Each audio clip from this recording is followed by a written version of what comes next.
BHVR has released the new statistics regarding the pick rate of perks in Dead by Daylight for both survivor perks as well as killer perks from the past month. Also, they showed the pick rate of various killers too. So let's discuss it in this video. Let's take a look at the survivor perk pick rate. Windows Opportunity is still the most picked one by far, and I can confirm it based on my own experience, as it's also a perk I run constantly due to how automatic it makes the gameplay. But before we begin talking about that, let's first address the elephant in the room. Self-care is the 6th most used perk in DBD, but this has a very easy explanation, and that's simply because of 4 factors. The first one is that older perks will always have a higher pick rate than newer perks simply because more survivors have unlocked them, and obviously, perks that are free and don't require any DLC character will also have a higher pick rate.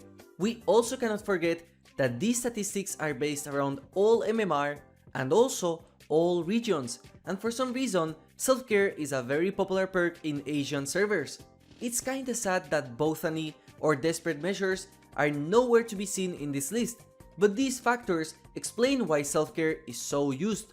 It is also for these factors that I believe a 21% pick rate for Made for This is absurdly insane for a new perk that belongs to a character I barely see when playing, that has basically no unique skins in the store, from a DLC that has a niche appeal for most of the player base, and that is so new compared to the rest of perks that have been in the game for over 6 years now.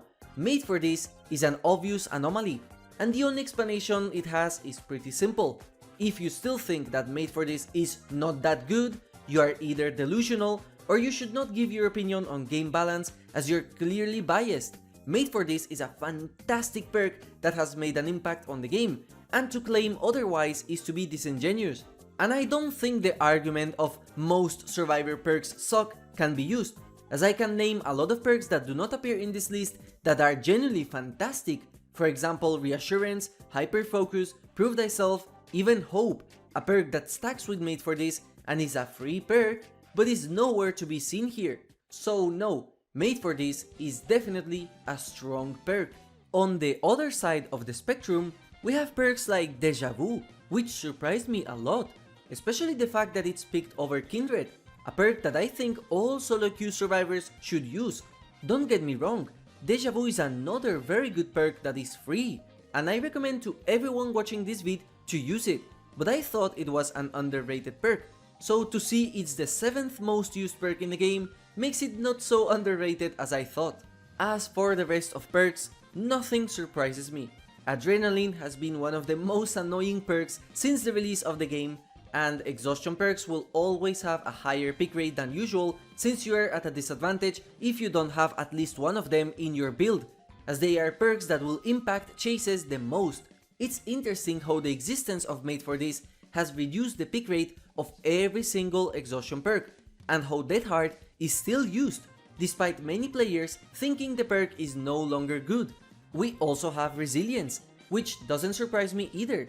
It's the only perk that affects vault speeds, and also it rewards players staying injured, which this meta does.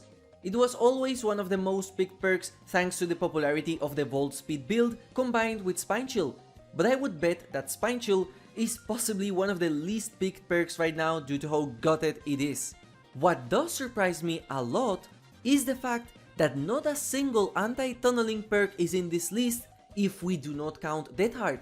More specifically, I'm talking about off the record. Whenever I play killer, I feel like at least one survivor is using this perk, but as it turns out, it's not the case, which I find so weird. If tunneling is so rampant, why is it that not a single anti-tunneling perk is popular? In fact, checking the stats in Nightlight, a website that tracks pick rates thanks to manual user input, we can see that off the record's pick rate has fallen down by a lot. I feel like the only reason I might think off the record is prevalent in my matches is because it is an aggressive perk, meaning that a survivor running it will want to trigger it and body block me to annoy me, so I will remember instances of this perk being used rather than other more low-key perks like Kindred, Deja Vu, or even Made for This. Another theory I have regarding the lack of this perk is related to another popular killer perk that in a way counters off the record, as well as the fact that killers that want to tunnel will be able to easily bypass off the record, so it's not that good to prevent tunneling.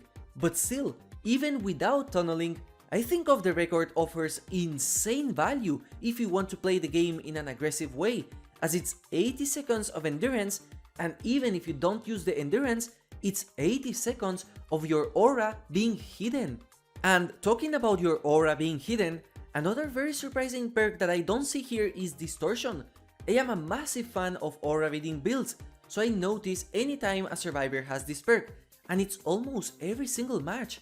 I get that Jeff is not a popular character, and that this perk might require survivors to know what they're doing in order to get the full potential, but it's still surprising considering how popular the topic of Distortion is. And as of my predictions for the future, I feel like the survivor perk meta is barely going to change. Windows of Opportunity will always be the best perk to pick for the vast majority of the casual player base because it helps with not having to learn the maps in game, decreasing the skill gap of the player base, as well as it being extremely useful if you play solo, as it provides valuable information only available on comms. Besides, the only way to nerf this perk will be to gut it, and I don't think Windows needs any nerfs. I have already made a video explaining that the problem is map design, not windows of opportunity. The rest of perks, except self-care, are pretty solid. The only ridiculously strong perks that I could see in the top 10 are Buckle Up combined with For the People, but both of them are DLC perks and you need to combine them, so I doubt we will see them in any statistics, but I still think one of them needs a nerf. Now on the killer side of things, we can see that basically the killer meta has barely changed, as the most used perks are the 3 strongest gen regression perks currently. Jolt is number 1, as it's a very good perk that is free to use in any character. However, it only triggers on N1 downs, so it doesn't synergize well with characters like the Huntress, the Nurse, or others with special attacks, so Jolt being so high does surprise me. Pop Goes the Whistle is again rising in popularity, and Pain Resonance is also the 3rd most used perk for killers.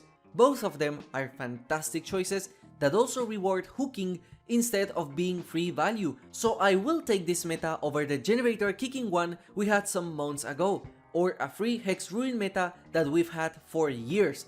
I would go as far as to say this is the healthiest killer meta we have ever had in terms of gen regression, as both Pop and Pain Resonance are fair perks that reward the killers for doing their job and winning chases instead of giving value just by existing.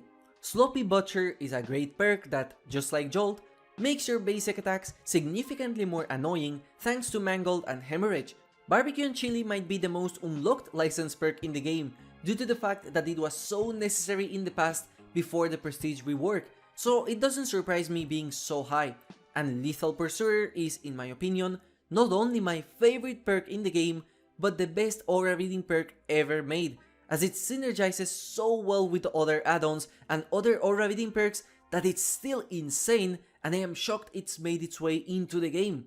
Now, as for the rise in popularity of Save the Best for Last, I would love to bet on the fact that a lot of players have started to complain about how unfair it is.